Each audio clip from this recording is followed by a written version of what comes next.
Here we are, guys, halfway, week 6, day 1. As you can tell, I am not actually running. I am walking to the gym and I managed to get caught in the rain. It's actually pissing down, so even though I'm not running, I still managed to get soaking wet on my training days. Today is cross-training day for an hour, so I got a 20-minute walk to the gym, do an hour session at the gym, and then, depending on the weather, walk home.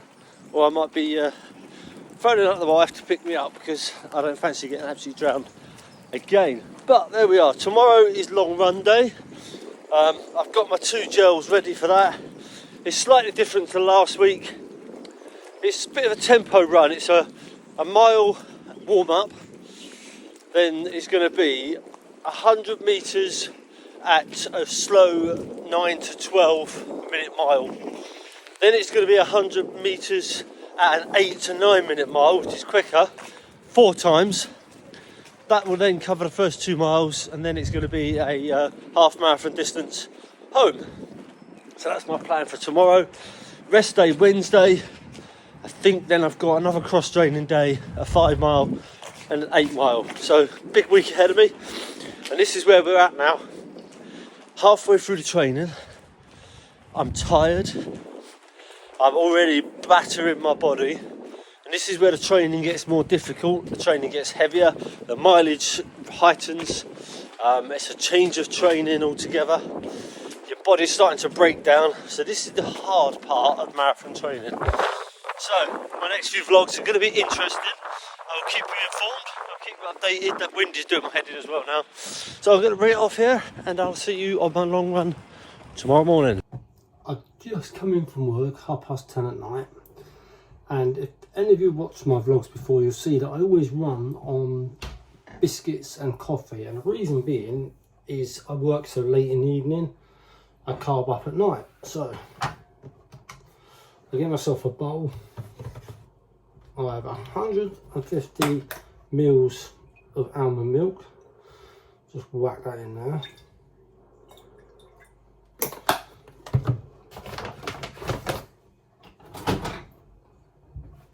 Chuck that in the microwave, and what I'll do is I'll have a scoop of protein powder, creatine, which is your energy source that your body uses. Although your body makes its own creatine, this just supplements it to give it a bit more. Look at that. Weetabix, 3 Weetabix. Once that's boiled, I'll add the Weetabix, I'll mix it up, chuck all this in, and that'll be my meal tonight. And that's what fuels me tomorrow.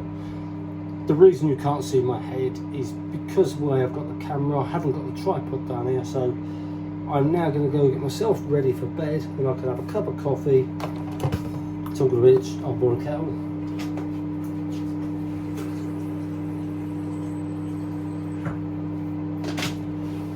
I'll have an hour or so in front of the TV, just chill, relax. Then I'm up again, 7 o'clock in the morning, ready for long. Okay, I'm back. Look, I'm changed. So perfect timing. The milk. 3 lovely Weetabix. Bit of water on top.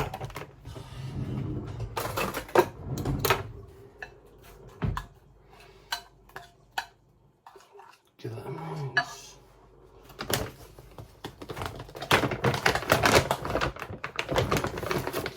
So 1 huge scoop protein powder. That'll help my muscles recover. And then just a 5 gram scoop of creatine powder. Coming to the end of the bag of this. Found the other scoop, look, right at the bottom of the bag. There we go.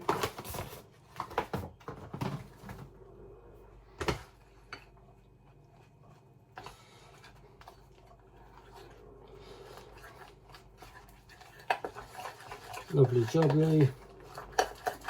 Plenty of carbs, plenty of protein, That'll give me energy and muscle recovery. Like, it doesn't look great,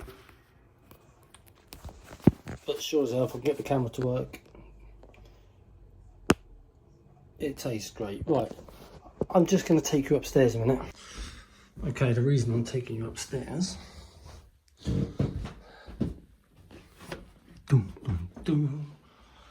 is everything is set for the morning. Shoes, t-shirt, jumper, my watch is on there, all ready for the morning.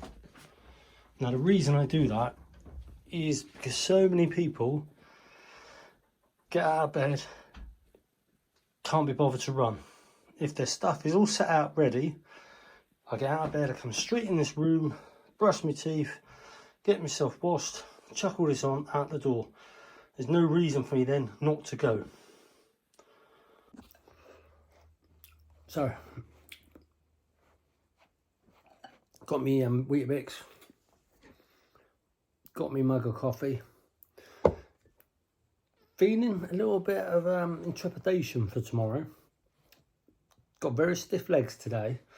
I actually worked them in the gym this morning to try and stretch them and loosen them a bit. As the day's worn on, they've eased up a bit, but now coming to the evening, I'm starting to stiffen up a little bit. I'm feeling a bit heavy, and I know that tomorrow I've got 15 miles. Although I've done 15 miles last week, this is another week deeper into it, and the mind is starting to play tricks on me. It's starting to sort of like say, well, you've done 15, now you've got to do another 15, but you've got to do it with tempo runs beforehand. So I'm going to use a lot of energy up before I even start the 13-mile half marathon. So as I spoke to you the other day, I've got to do a mile warm up, then I'm doing tempo runs. So I'm going to do 100 meters slow, 100 meters fast, 100 meters slow, 100 meters fast for a mile. And then it's the 13.1 miles on top of that, which is half marathon distance. So yeah, I'm feeling a little bit, you know, worrying about it is not the right word. Just intrepidation, I think, is the right word. I will get through it. I know I will. I've got myself a podcast to listen to. It's a 2-hour podcast, so that will take me almost to the end. And then when things start to get a little tough, I'll flick to music and that'll push me to the end. Anyway, I'm going to eat my food now. I'm going to rest and I'll see you tomorrow. Yo, good morning. So, long run day. I've just completed the first little bit of my long run. A mile warm up, and then I had to do this tempo running. I did mention it last night, I'll explain it a little bit more.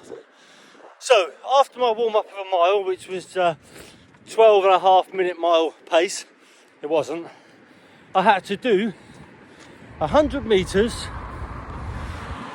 at hard pace, 8 to 9 minute miles, then 100 metres at easy pace, 10 to 12 minute miles, 4 times, which it equated to just under a mile. So I measured the lampposts, used lampposts as a guide, cracked it away. However, it was so difficult keeping within those parameters. Running at 12.5 minute miles for me is almost walking. So I found it really hard to slow down. And my faster ones were looking at 7 and 8 minute miles. So I've just taken a quick breather and I've got half marathon to go. So I'll be off. I shall catch you later on in the run. I think I'm going to get to 5 miles, then I'll stop and take a gel and a drop of water ready to fuel me. Yeah, for the next 13. So I'll leave it there. 2 miles done, half marathon to go. I'll catch you at the other side. Laters. So, 5 miles in, feeling good, just having a gel. I'm trying the tropical one. But I need to hook that in.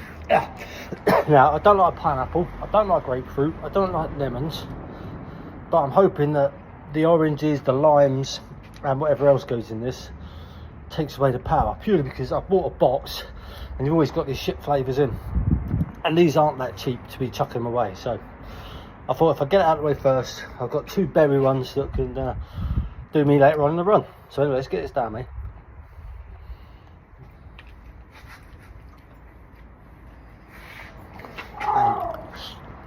chuck that back in my bag, don't leave it on the floor. So in case you're wondering, this thing here, called a bag or a ruff or whatever, worked this morning. Great piece of kit. It keeps my neck warm in the cold morning. If the wind's blowing in your face, you can bring it up easy without headphones, because when you get cold in the teeth and that, it makes you feel miserable. Then I'll take these off a minute. If you've got long hair or you just sweat a lot around the top, you can whack it around your head, keep the sweat from running your eyes. And finally, if you like running naked, and I don't mean without any clothes, I mean without any equipment, you got a watch, you get fed up to keep looking at it, you can just double wrap it around your wrist, cover your watch up. You'd be surprised how much having a watch and checking the mileage and checking the time detracts from what you're actually trying to do. It plays with your mind. You know how far you've been, you know how far you've got to go, you know what pace you're doing, and you can play mental games. So they call it running naked, but you've got no equipment, so you don't know what you're doing. You're just running a distance or a time period. So I'm going to take that off for a minute. The reason I wore it mainly today is my bag. I've noticed when I get to the end of the run, it's starting to rub the side of my neck. Now when I wear my coat, not so bad, but without it, I could put this on last minute just to stop it rubbing my neck. So the last thing I want to do is start getting sores and stuff. So chuck that in my bag, because it does warm you up. It really does keep you warm. And I'm now getting to the point where I'm a little bit warm. So a drop of water, which is thrown over myself. I'm not going to drink too much. If you drink too much water, it lays on your belly. It feels horrible and it makes you feel sick and give you a stitch. So just about down to there, I reckon.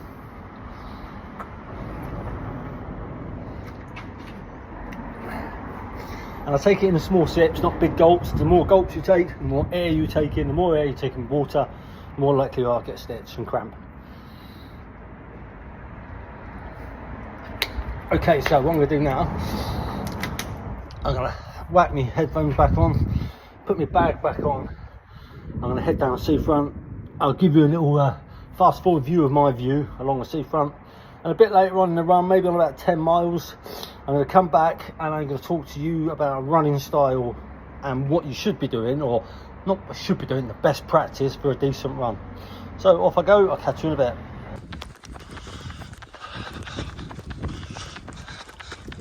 So the old beach huts facing out to the sea, typical seaside paraphernalia.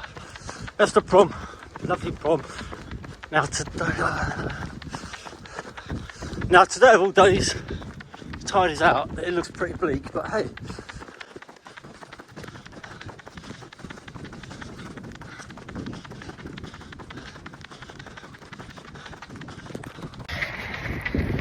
Guys, I am back. So I stopped, as you can see, as predicted, started to rub around 9.5 miles. So I stopped at 10.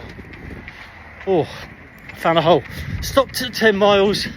I refueled with another gel, had some water, but because I was on such a freaking busy main road, I decided to get back into the flow of it until I could find a cut off. And then I decided, because I'm so anal about distances, etc., I would run to 12 miles, which would lead me park run to finish. And here I am, muddy as shit path. Look at this, man, this is horrible. Good job, eh? Cleaned my trainers the other day. So, let's talk science of running. I couldn't get my words out then. So, when you run, everybody runs differently. Everybody has different styles. There's good practice, there's bad practice. Now, what I've learned is to run as properly, as near scientifically and biometrically as possible. And to do this, I use this acronym, which is HACC. H for head, A for arms, C for cycle, C for cadence. Why? Well, head. When you run, head up, looking into the horizon. Every angle goes down, every percentage adds weight to your spine. So if you're looking down, it can add to as much as 40 pounds of weight to your spine while running. which takes energy and effort. Okay, that's the H. So C. So C, arms. Sorry, I'm fucking going all over the place here. Arms. Pump your arms like so. When your right arm goes forward, biometrically, your left leg goes forward. Even when you walk, even when you hop, skip and jump. If you get on a trampoline, hang on, there's a road, and you want to turn to the left, you put your arms across your body, that's the way you'll turn. So that's the way your body is. So you've got your head, you've got your arms, now you've got your cycling. So look at my feet now when I run. Yeah, they're just plodding. Now when you cycle your feet, you lift and you go a lot quicker, a lot smoother on the run. Hopefully you can see that, because I can see it. That's cycling. Now, cadence. Cadence is the amount of steps you take per minute. You're looking between 160 and 180 steps per minute. So, if you're on a long run, and you get all those things in your head, you're having a funny 5 minutes, go through it. That's what I do. I run like this and I go head, arms, cycling, cadence, and count my steps. And I go round and round and round. Do that for 5 minutes, you get rhythm back, you get a flow back, and it stops your mind wandering. Now lastly, feet. How you hit the floor has an impact on how you run. There's lots of different opinions. Me personally, I'm a heel striker. So I hit the floor, heel first, onto the middle of the foot, onto the toe, spring off. If you hit toe first, you're essentially braking with every step, because your toe is going into the ground and it's stopping the flow of the body. So try and think about that. Heel to toe and you'll spring off your toe. Okay, that's it.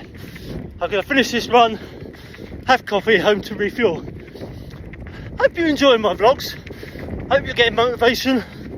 I hope you're getting a bit of information and you're learning something. As you know, you can always comment below, you can always ask questions below, and I'll do my best to answer. So that's it for me. Over and out. Hey, I'm back again. So we are at week 6, day Thursday 3, I think. So Monday was a gym day. Tuesday long run, 15.1 as documented, and yesterday was rest day as it's Wednesday. Today is a 5 miler, which nice and steady, nice and easy, keep the body moving. Now when I got up this morning, there was hailstones, it was rain, it was bloody awful, and I was tempted to switch days and do gym today and run tomorrow, but that would have left me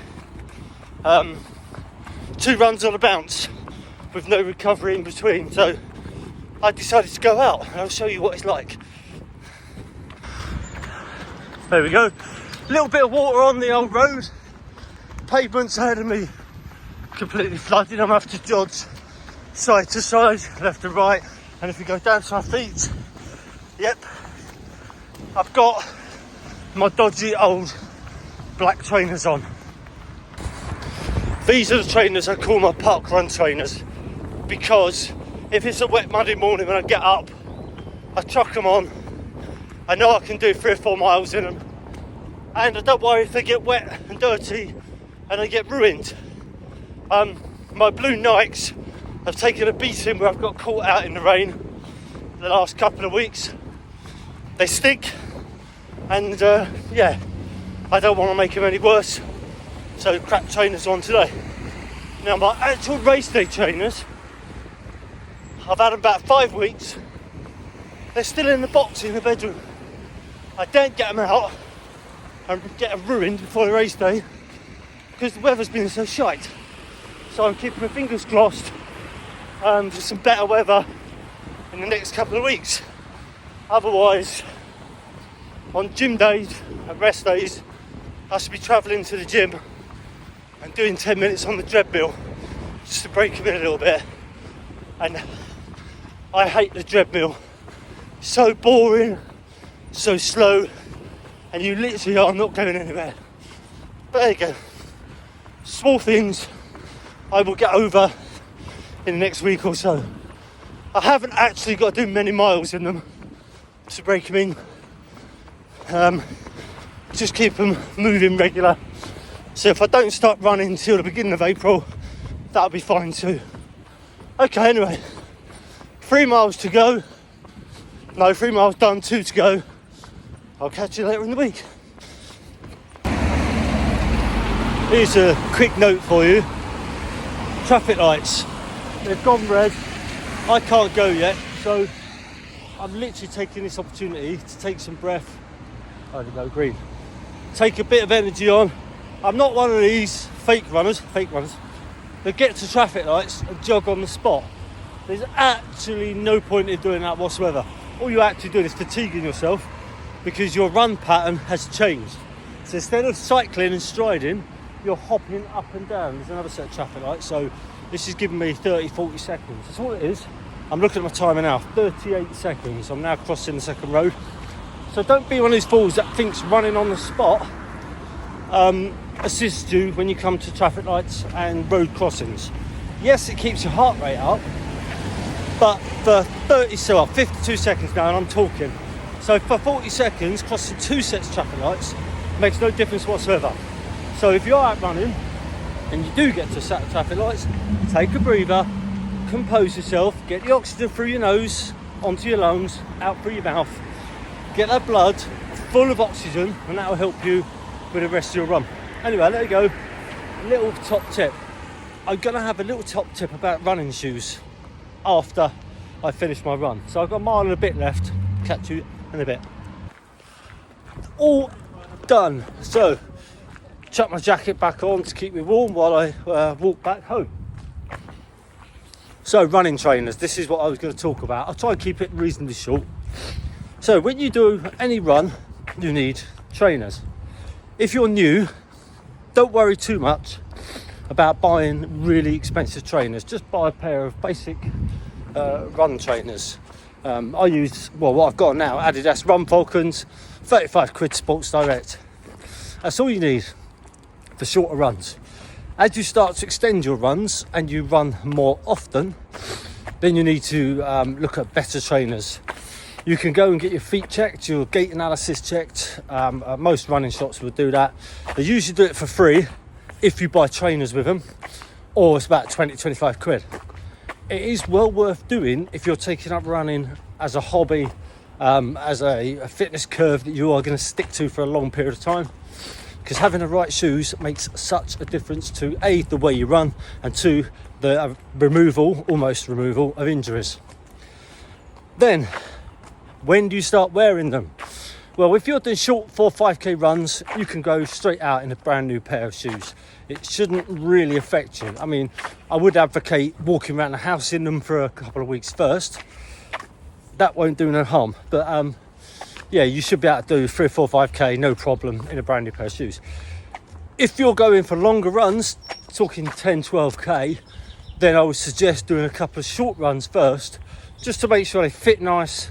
They don't give you blisters, they don't rub your feet, you don't smash your toes into the end of your trainers. All my trainers I wear are slightly different. I've got New Balance, I've got Adidas, I've got Nike, and all three have got different fittings. And I find with my Nike ones, they're a bit narrow on the feet, and sometimes my toe could end up hitting the end of the shoe. I have actually got a black toe now, talking about it.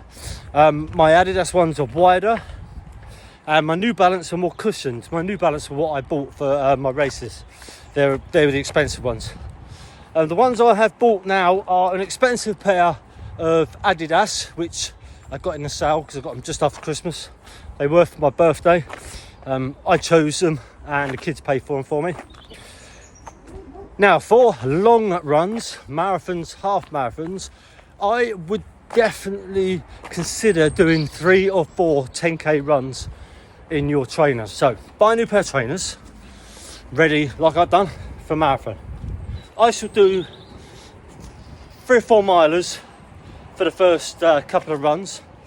Then I shall do a couple of mid runs, 7 milers. Then I will push them up to 10 to 12 mile, and then I will do 1 long run, which is my 16 to 18 miles in them. That is all I will do before race day.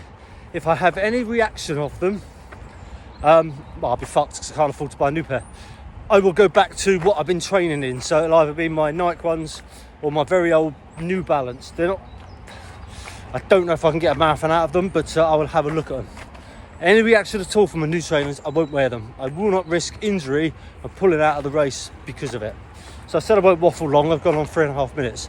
But it's interesting stuff and it's well worth knowing. And again, any questions about anything, chuck it in the comments and I'll do my best to answer. Hey, how are we all doing? Training week 6, day 5, maybe 6, I don't know. It's Friday anyway, and it's a rest day. So what did I do on a rest day? Set my alarm for 7:30, got up, went for a nice long walk in the rain to the gym. I did an easy gym session, or easy-ish gym session. I did mostly upper body, I did a little bit of lower body just to stretch out my glutes, my abductors, my adductors, a little core workout, and then I took myself for a relaxing sauna and steam room. Relaxing my arse. I really enjoyed sitting for about 30 seconds. Then I got fidgety. Now anyone that knows me, I don't do sitting around very well. I couldn't take any music in with me, can't take my phone in with me, and just sitting in a freaking room full of steam, it bored me quite a lot, I must say. I did the 15 minutes in each. I know it's good for you, it's good for your mindset, it's good for your skin, blah blah blah, but personally I don't do sitting around. I get restless, I get itchy, I get bored. I have to be moving, I have to be doing something or focused on something. So yeah, I will do again. I will try and get a few in before now in the marathon, just to sort of reset myself, because it does feel good, I'm not gonna lie. The sauna and the steam room, once you get over the initial heat, it does actually feel good, but I get bored really quickly. So yeah, we'll see how it goes. Anyway, tomorrow is an 8-mile run. I'm going to park run in the middle, so I'm leaving the car at home. I'm going to run to my grandson's house, catch him up, and then we're going to go up into the seafront, do our local park run, and then once we've done that, I shall run back home again, and that'll be the 8 miles. I'm not going to do 8 miles straight, I'm not going to lie to you. I will stop for a coffee after the park run, so I'll do the 5 miles, then I'll have coffee and run 3 back. But for me, it's still getting the mileage in. It's giving myself a little break in between, because I know 8 miles is no problem for me, and it's only a one-off. Anyway, enough crap waffle. I'm going to get coffee. Catch you later. Week 6 complete. Today was an 8-mile run. As you probably gathered by now, Saturday is park run day for me, so I had to tweak a little. So park runs on the seafront in Weston. My grandson lives in town, so I ran to his house, picked him up, had a slight break just walking up to the actual seafront itself. Then there was a 3-mile park run, and then a run home again. I'm not quite home, so I'm going to walk the last bit just to cool down, stretch out. But now I'm going to admit something to you now. This morning was the first time so far that I have had a proper major wobble and a proper doubt about the run. Got out of bed, I was still fairly weary and tired at this time, and it was lashing, absolutely lashing down. Now the thought of running in the rain doesn't bother me, but I knew I was going to run, take a short 5-10 minute break while I wait for the park run to start, get soaking wet, wait, run again, possibly get wet on the way home as well. And I really started thinking, is this worth it? Shall I just skip the day and have done with? I've trained really well up to now, so it wouldn't hurt if I missed one. But I got over it. I literally got over it. Just before I was leaving the house, I needed a toilet. Too much information. But I sat on that loo and the time was ticking by, and I thought, if I don't leave now, I'm gonna have to take the car. So I get my shoes on and get out that door as quick as I can. And doing that helped me. I got out, I got absolutely drowned by the time I got to the end of the road. My feet were wet, my coat was wet, but it cleared up. I had a good park run. Pushed Hugo along. He got within 10 seconds of his PB, so he's doing really well. We're all striding pretty well together. And then I've just done the last bit, run home. I'm now going to go refuel. We're going to have a nice bath, relax, chill out. Next week is another big epic week. I think I'm hit the 30-mile mark again. I've had 2 rest days this week, although one of them I did train in the gym. But yeah, another 30 miles in the bag. On to week 7, and probably only about 60-65 days away from the actual run itself. So see you on the next vlog.